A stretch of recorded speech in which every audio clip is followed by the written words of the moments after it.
All right, welcome to another edition of Ticket Tuesday. It's where we sit down and we talk with different folks in the entertainment and sports business. And today I am pleased and excited to welcome Mike Vaccaro, who is the one of the sports writers for the New York Post for the last, 20 years? Almost 18 years, believe it or not. Yep. 18 years. And Mike and Right. I have history back in the early 20th century when we both attended St. Bonaventure University and met at the college radio station, WSBU. And the semester after I was the sports director, I believe you were the sports director of the station. Yep. And it was listening to how good you are on the radio, John, that made me realize I should probably take up writing. Well, you're a far better writer than I am, so we've got that going. So excited to have you here. Tell me a little bit about what's going on. You've been doing the writing thing for a long time. Started in Middletown, or did you start somewhere else before I that? actually believe it or not, I started in Olean, where our dear alma mater is St. Bonaventure, and I worked there for 2 years. I worked in Fayetteville, Arkansas for 2 years. I worked in Middletown then for about 4.5 years, and then Kansas City for a bit, and then to the Newark Star Ledger for a little while, and since 2002 at the Post. So it's been the early part of my career. I had about a 5-page resume by the time I was done, but I've been able to kind of settle in for the last 18 years or so. Well, you know what I love about your writing, and in sports, and you see it a lot on TV, especially on radio, is everyone's got to have a hot, nasty take nowadays, and you've always delivered fair criticism. Not It was never angry or snarky or trying to one up someone, and I've always appreciated that over the years. Is that your goal? Yeah, it is. I mean, look, I try and do something different with the 750 words I get every day. Sometimes I try and be funny. Sometimes I try and tug at some heartstrings. Sometimes I have to have a pretty hard opinion. But one of the things I think is that there have been times, and as a Mets fan, you've probably seen me go after the Mets a couple of times, particularly one especially angry missing Sandy Alderson a couple of years ago. But I think that when I do that, it tends to have a little more resonance because I don't do that all the time. I Right. think when you're a hot take specialist, and I get it, there's a market for that, and people get paid for their hot take opinions, and sometimes they're paid very well for them. And I get that there's a market for them, but I do think that I have the great good fortune to do it in a newspaper, and so they kind of expect, I guess, a little bit more. If you feel this way, explain to me why you feel this way. So I can't just call you a jerk. I have to explain why you're a jerk. I mean, and it helps if I can't just explain that I think you're doing a bad job, but why I think you're doing a bad job, how you can do a better job, and if I don't think that you're the guy for the job, this is the guy that should do the job. I just think it comes off as a little more rational. It goes back to the great art of debate as opposed to just screaming and trying to out yell each other, which is what a lot of these hot take sports debates tend to become now.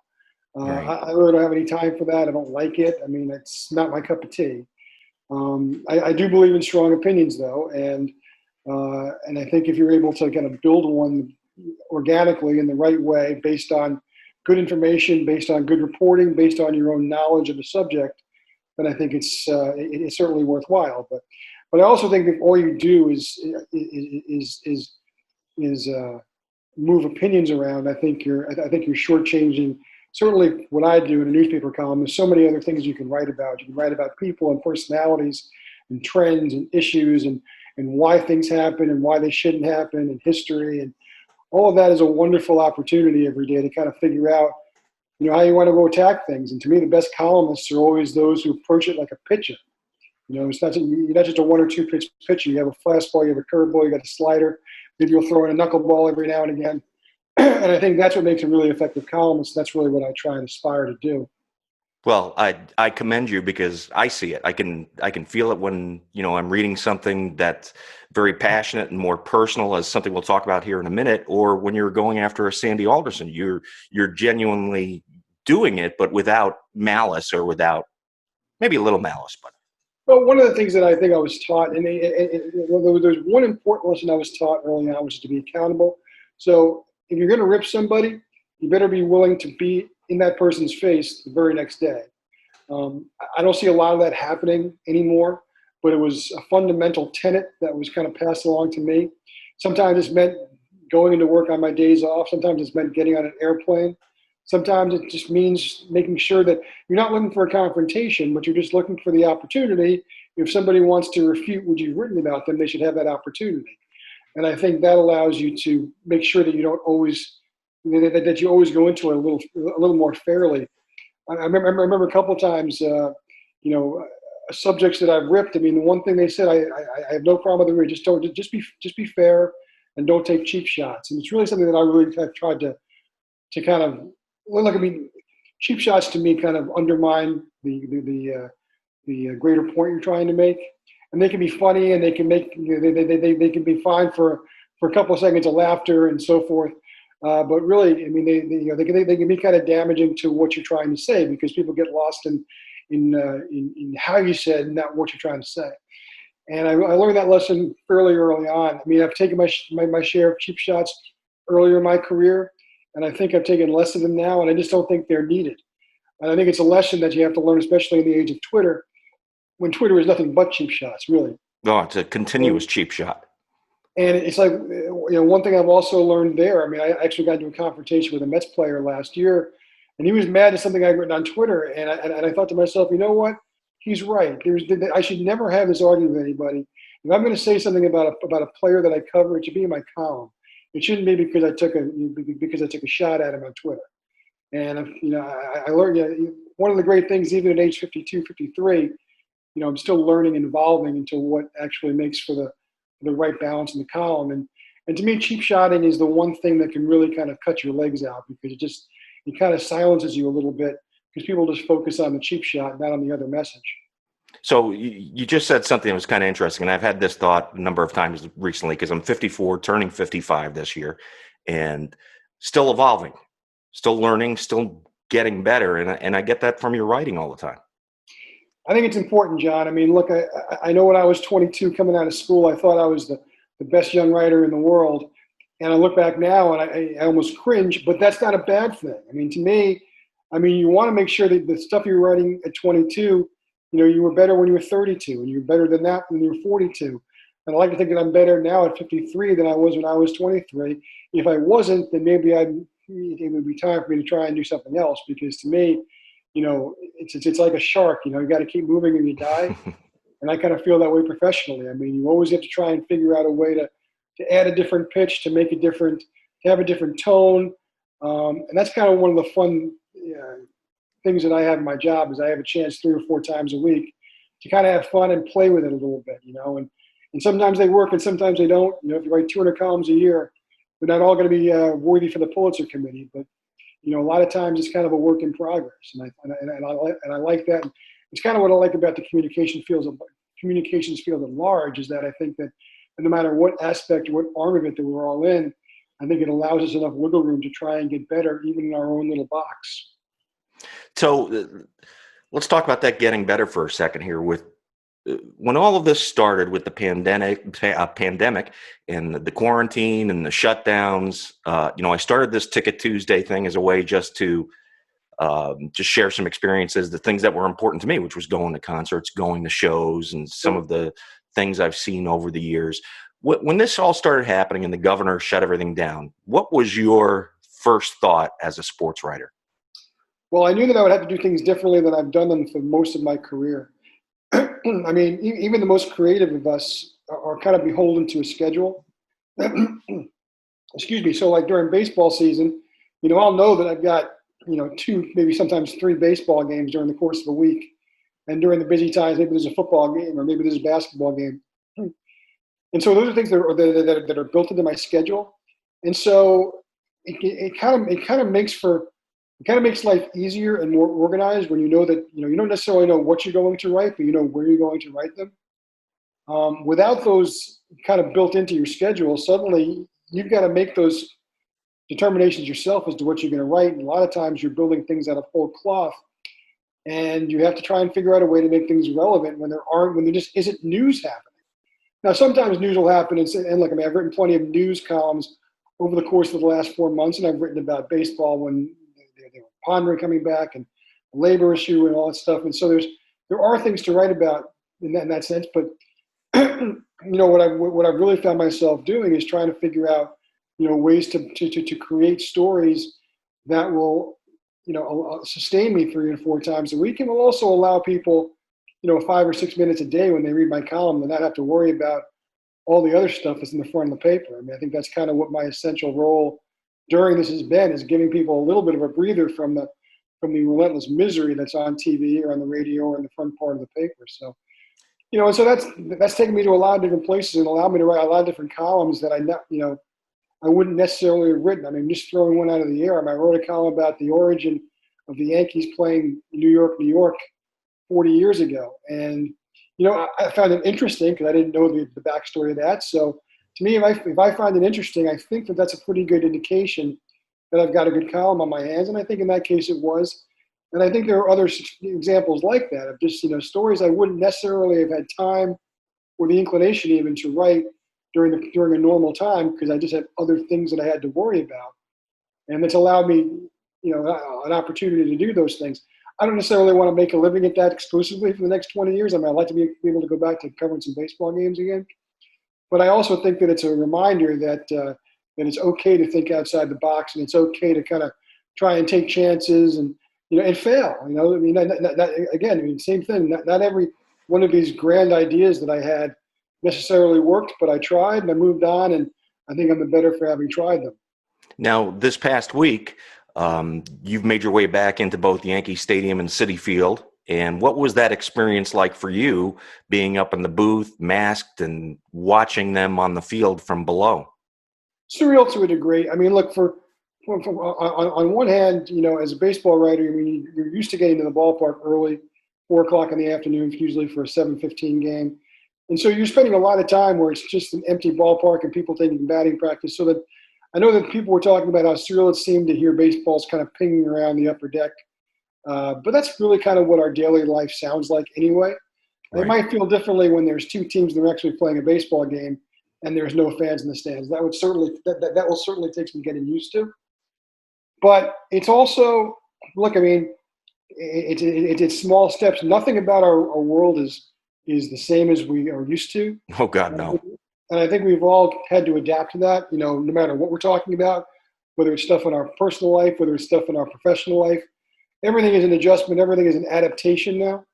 And this is just another one of those things. I mean, is it weird? Is it weird covering a baseball game, with a mask on, with when your press box mates are 6, 7, and 8 feet away from you, and there's nobody in the stands? Sure, it's strange, but it's kind of strange going to an IGA and trying to buy a gallon of milk and having to stand in very regimented lines to be able to get it done. That's not exactly something we're used to either.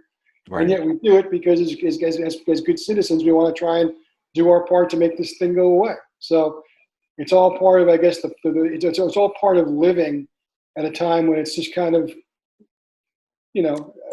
everything is different and everything is an adjustment.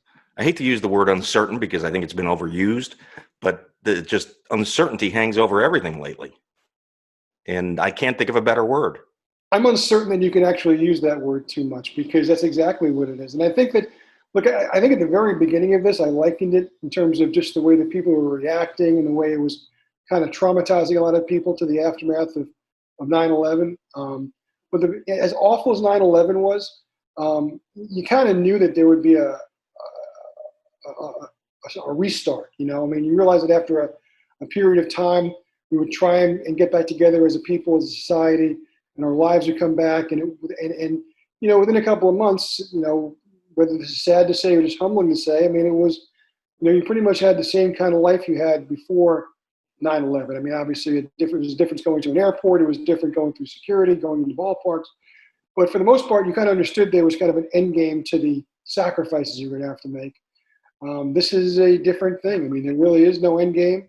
I mean, I want to feel very proud of what we've done in New York and New Jersey and Connecticut, because obviously our numbers are down and, our privileges are being restored ever so slightly. But then you look around the country and it's hard to enjoy it because you see that other people that maybe weren't, asked to be quite so vigilant are not experiencing those freedoms anymore. And it's sad. I mean, I understand that they have to do what we did in March and April and be vigilant about it. And you hope that they kind of get that after a while. but I also know that it's tough. It's not easy. I mean, it's not easy to not be able to do the stuff that you just have done your whole life. I mean, I don't like having friends over and not being able to, shake hands with my friends and hug my friends' wives. I don't like the fact that I turned in a car last week. My lease was up and I got a new car. And after signing, reams of paperwork, I wasn't able to shake hands on the deal. I mean, I don't like any of that. I don't like the fact that I have to, I can't go into my favorite restaurant now, and who knows what I will be. But I get it. I mean, that's kind of part of what it is. I mean, I do still think that living with restrictions is better than the alternative. Absolutely. Every day above ground, Mike, is a good one. I agree with that. Sign me up for as many of those as possible. Amen, brother. So last week I talked to Rick Zolzer, who is the VP over at the Hudson Valley Renegades, and he's been the PA announcer for years and years and years. And you had written the article on July 4th. I imagine it's one of those articles that would never have been written except for this situation. And I loved it because it was a very personal. You're sharing your experiences being around the Hudson Valley Renegades back in '94 during the baseball strike. And you shared some great stuff, the story about Bump Wills, who was the manager of the Renegades at the time. And also the story about your friend, and I can't remember his name off the top of my head, who was doing the Bob Murphy imitation. Right, sure. Yeah, I mean, it's unfortunately it was a result of the minor league getting canceled this year, and kind of also in response to the fact that it's very clear the current commissioner of baseball is trying to downsize the minor leagues substantially, and you lose something when the minor leagues really do kind of feed the soul of baseball in so many ways. And my first couple of years in the business, I wasn't a baseball writer. I mean, I spent most of my time, the first 4 or 5 years, covering college sports, mostly college hoops, little college football.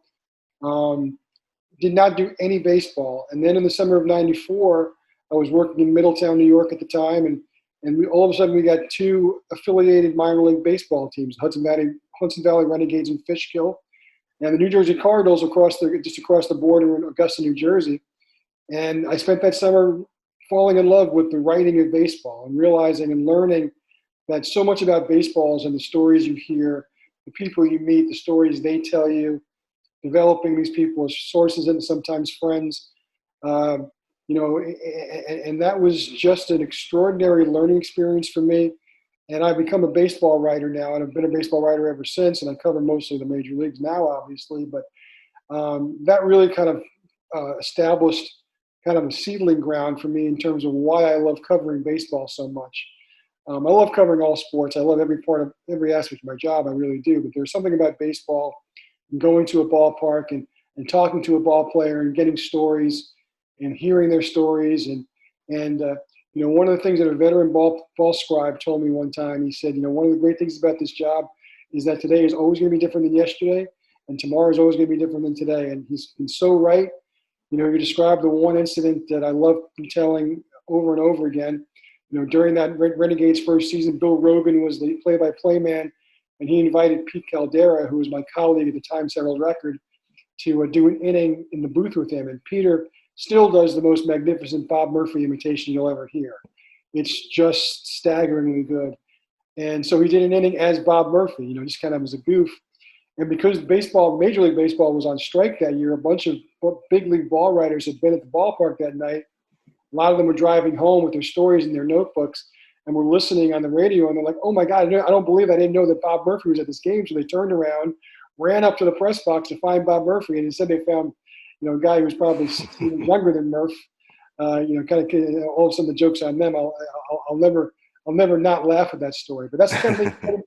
That's the kind of thing you get in minor league baseball. Look, we've all watched Bull Durham. We all know about the quirks of the sound effects that fill minor league ballparks and the silly contests and the running the bases. And it is a crowd-pleasing experience. And at a time when baseball really should be focused on pleasing its customers, losing the minor leagues as a vehicle for making that happen is really a sad day. So you shared something else last week, too, that got my attention. And I was wondering how I would feel if it was me. You were watching TV, the LeBron James decision documentary on ESPN, and they used a quote from you that said, an awful night for Cleveland, a worse night for sports. What goes through your head when you see something like that? Did you know it was coming?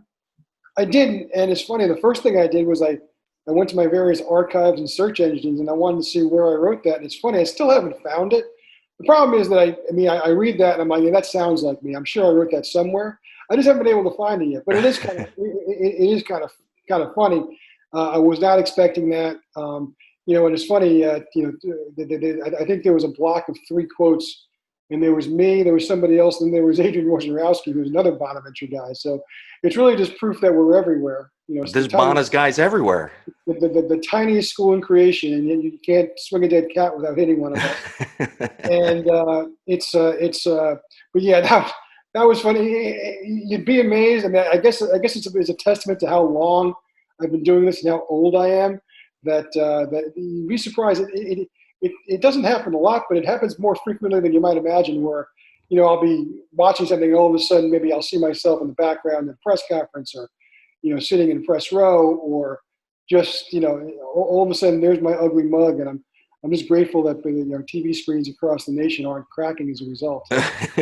Well, I get the biggest kick. It was 5 years ago now when I was watching after the Mets clinched the National League, and you getting drenched in champagne. I got drenched. I was in either the fortunate or unfortunate position of being next to Daniel Murphy, and he turned into Babe Ruth that fall. So I mean, he was getting splashed and soused by everybody. So I was the collateral damage. That's got to be amazing feeling, just being in that situation. It's funny. I mean, the first 10 or 12 times you do it, it's fun. Like that particular night, I remember I was mad at myself because it's kind of a veteran move to make sure you bring some kind of smock or some kind of old jacket to make sure that it'll bear the brunt. And I remember that night I did not, and so I wound up sloshing back to the press box in my soaking wet sports writer uniform, the usual uniform of golf shirt and jeans, and sloshing back to my hotel afterward. At least it was Los Angeles, so it was 75 degrees, and not New York, where you might have frozen to death on the way back to the car. Well, let's talk about experiences a little bit here. And the whole thing with Ticket Tuesday is talking about a couple of experiences, sporting events or concerts or whatnot that folks have been a part of. And what are the top 2 or 3 for you, Mike? I'll give you a great marriage of one, John, because I think from our days at Bonaventure, I do love music. I do love the concerts. I mean, I do have my ticket from the John Cafferty and the Beaver Brown Band when they came to Bonaventure in the fall of '85. So I mean, there's that. I really like. Can I interrupt you for a second with that one? Because you brought up John Cafferty, and I just told the story the other day. And John Cafferty was one of those moments where, because he came to the radio station that afternoon for an interview, and I interviewed him. Okay. So I was interviewing him, and he was staring at the girl I was dating. She was hanging out. We were in the news booth to the left of the main studio, and he kept staring at her. Wasn't really paying attention to me. And I looked at him at one point, and the new issue of Rolling Stone had just came out. And I go, John, let me ask you a question. Rolling Stone just wrote that in a review of your new record that you're a Kmart Bruce Springsteen. How do you feel about that? And he got so mad at me. And then he was on stage that night. I had my arms around her. We were probably about 30 feet away. He looks at me, and he gives me this. Hey, really? That's great. Yeah. That's my John Cafferty story. So I wasn't expecting to get to share that one today. You were able to share John Cafferty's 13 minutes of fame at that moment. That's fantastic. So you go ahead. Now I'm interrupting. I was going to say, one of the things that I love about my job is I really do have a free reign to try and make kind of wet a lot of different things. And one of my favorite columns the last couple of years, as you know, if you go to baseball games, any baseball game, minor league, independent league, major league, you're almost certain going to hear the center field, right? And so I thought, I'd love to talk to John Fogerty about. I'd love to just talk to John Fogerty because he's John Fogerty, but I'd love to talk to him about center field. And so it's one of these things, one of the great things about my job is that, you write an email here, you send a text out there, and you say, well, let's see what happens. And sure enough, 4 weeks later, phone rings, and it's John Fogerty. And I spent half an hour talking to John Fogerty about the writing of center field and how important it's been, how important it was to him, and obviously, you know your music history, so you know that was part of his comeback record. So it was a really monumental time in his life and his career. And he never thought that, of course, that would have the kind of lasting impact. And he's played it at the Hall of Fame. His guitar is in the Hall of Fame. All this stuff. And it's amazing how much when you write something like that, what you're doing is inviting a different level of reader into your work. I mean, you're not just going to have sports fans reading that now. You're going to have people who might just be interested in something beyond sports, and somebody will send this to them and say, "Hey, look at this." And what I appreciate about that is that people still talk to me about that. And look, there are a lot of people who don't like center field, or it's become like an earworm to them. So it makes them kind of freak out when they hear it for the 800th time that year. But it's also something that's because it's so ubiquitous that it's part of so many people's experience, especially baseball experience. And that was kind of cool. And a couple weeks later, I actually went to go see him and his son. They were playing at the Jones Beach Theater, and we got a chance to actually shake his hand and say hello. Back in the days when you could shake hands with people, and that was kind of neat, And to me, that's that's what this allows. I mean, the story that actually kind of really made my career in some ways, because I had just arrived in Newark, so I had just kind of gotten, I just gotten the job, working the market that I really wanted to work in. And I was covering baseball in Newark. And it was probably my second or third week on the job, and it was a very hot August day in 1998. And on that day, it seemed like the story was going to be the fact that Spike Lee was filming his Summer of Sam movie at the stadium that day before a Yankees-Twins game. And so Reggie was there, and he was, it was 55-year-old Reggie trying to pretend like he was 30-year-old Reggie. It was that was a little surreal, but that's who all the media was. And it was a little boring, frankly. I mean, I know Reggie plenty, and talking to Reggie is fun. Not so much a lot of times in a group setting, but I happened to notice this dude who was in the clubhouse. He was wearing a painter's hat and jeans, and he had his kid with him and a T-shirt on. I swear it was. I mean, and I'm like, look, he seemed really out of place there. And you can see he was kind of loitering by Bernie Williams' locker. And then literally, of course, the thunderbolt hits you. And like, holy crap, that's Bruce Springsteen. And so I kind of wandered away from the crowd and wandered over to him. And he was talking to Bernie about music, and Bernie was talking about his guitar and so forth. And I was just kind of going fly on the wall, trying to not be too conspicuous. And then he walked down the hallway to go talk to Paul Molitor, who was a friend of his playing for the Twins. And he stopped and he's like, just do me favors. Just don't interrupt when we talk. He said, you can hang out as much as you want. I said, cool. And so I went, and Molitor, he was talking to Molitor, and they were both talking about the Glory Days video, when he kind of right. He's throwing that speedball by an invisible hitter. And look, it was my third week on the job for the New Jersey State newspaper, and here I am delivering a Bruce Springsteen column. So it obviously was a huge asset for my career, but it was also just a cool thing to do. Right. And that's one of the great things, is that a lot of times I not only get a chance to do good work when I do good work, but I also get a chance to really enjoy the hell out of it. And it's, I get to do stuff that I know that other people are like, wow, that'd be pretty neat at that. And it is. I mean, I try and tell people all the time, one of the great things about the job is it's every bit as great as you think it is. Listen, I can only imagine. And what a treat that's got to be, to hang out and do what you do. And I know it's work. I know it's not, these things don't always write themselves. Sometimes they do, but. Yeah, but I mean, look, everybody's job is a job, right? But I also understand that nobody wants to hear you complain about three-hour baseball games and rain delays and stuff like that. I mean, there are certain things you probably can keep to yourself, and I do. Yeah, you listen. You're doing what you love, and I admire that in anybody who loves what they do. I mean, I can hear it in your voice now. Besides your writing, and the Fogarty article was another great article too. During all of this, when you shared that experience, that was fun. That really was. So I've got two for you. I imagine you were there at this point in 2006. Were you at the playoffs? Yes. So I had never been to a Mets playoff game until 2006. Okay. And I picked the two good ones to go to, because it was game one against the Dodgers. Mm-hmm. That bad boy right there. Nice. And that's the one in the second inning where Russell Martin hit that ball that went over Sean Green's head, and he relayed it into Jose Valentin, who threw it to LaDuca, who tagged out both Kent and J.D. Drew at home plate. Yep, you don't see that. You don't see that every day. You don't see that kind of stuff every day. And I think they swept that series. As they wound up 3 games.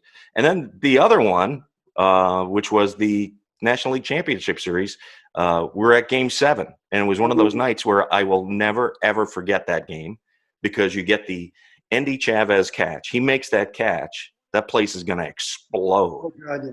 I was in the auxiliary press box, and I felt like I was going down. I really did, because it was just – you felt that way a lot in a lot of seats at Old Shea Stadium. I remember the first time I went there to watch a football game with my father was a Jets playoff game against the Bills in 1981, 1982.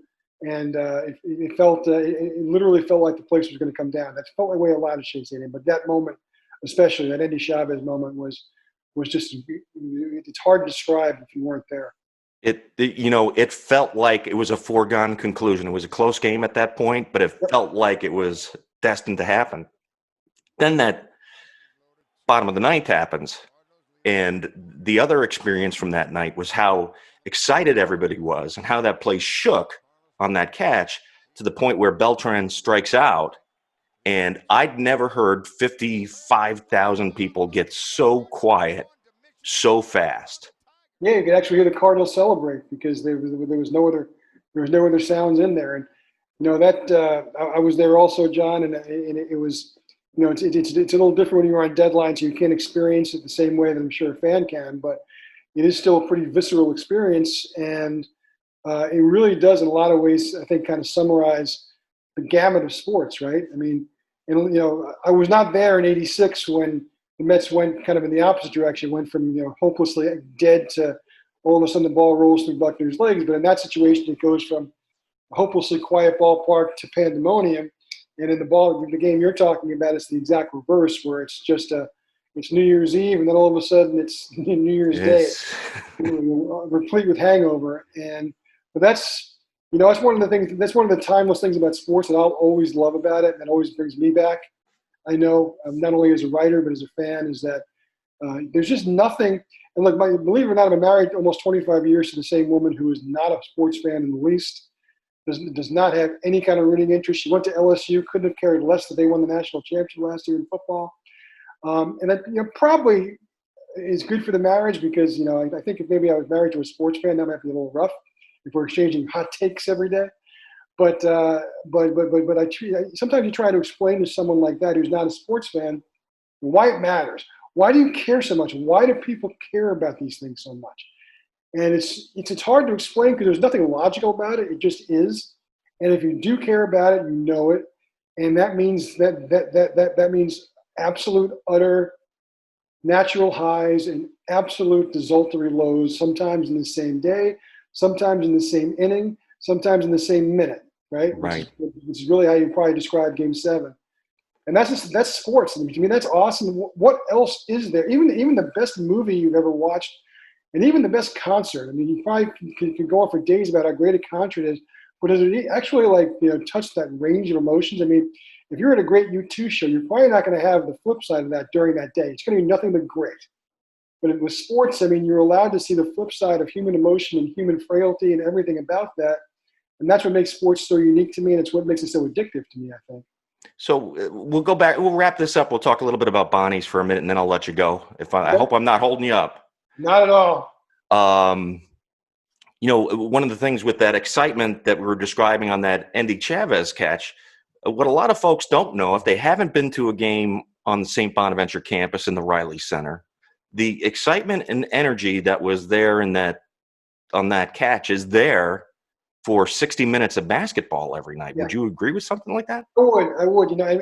John, what's really important to me about St. Bonaventure basketball specifically, and look, I love my alma mater for everything, especially the J School, for everything about it. I'm lucky enough that I had just the most incredibly wonderful 4-year experience and picked right. There's no question about that. So I'm grateful for that. But specifically St. Bonaventure basketball, look, as a guy who grew up on Long Island, I grew up a Mets fan, a Knicks fan, a Jets fan, Islanders fan. When you get a job in the market that you grew up in, you would necessarily cancel out those fandoms anyway, just because you know too much how the sausage is made. And it's just not that's just not how you do it. You're rooting for good stories. You're rooting for good stories and quick games, and that's different from what a fan roots for. And I haven't been a fan of any of those teams that I grew up with rooting for in decades. But I am a sports fan, and so the Bonnies allow me my one rooting interest. And in a lot of ways, what they allow me to do is to remember and keep, retain understanding why fans care so much, because I live and die with St. Bonaventure basketball games in a way that's practically unhealthy, but is also, life affirming in some ways. And, I've had a chance to go back a couple of times since we graduated. And the Riley Center, which is where they play the games, is such a vibrant place and such an incredible, experience, a college basketball experience. And that's just it's really one of the things that sustains you, in terms of being a sports fan. But, it can also be, I remember 2 years ago on Selection Sunday, I woke up in the morning and, it'd been a tough week because we're just, are we in, are we out, are we in, are we out, are we in, are we out? We've been left out terribly 2 years earlier, so we were all kind of nervous. And my wife, I wake up and I'm checking my phone, I'm checking this, I got a couple of calls, and my wife says, "What is this selection show you're talking about?" I said, "Well, it's about 6 o'clock tonight." And it was about 9 o'clock in the morning. She's like, "Well, get out, go, just get out of here. You know where you want to be, go." And I did. I got in the car and I drove to Bonn. I just got in the car. It was a nice day. I mean, there was snow on the ground, but it was a beautiful day. And I drove to Bonaventure, and I was there. And I'm so glad I did that, because I was there when they revealed the pairing against UCLA, and the place was just. It was just a magical moment. I'm grateful that I was able to be a part of that. But I'm grateful that that's the kind of thing that allows me to understand, why a Mets fan will angrily write me about, Edwin Diaz blowing a game the night before, because that's how much it matters. And I get it, because I still have that link to sports and to fandom through St. Bonaventure basketball. I completely understand why fans are as psychopathic as they are.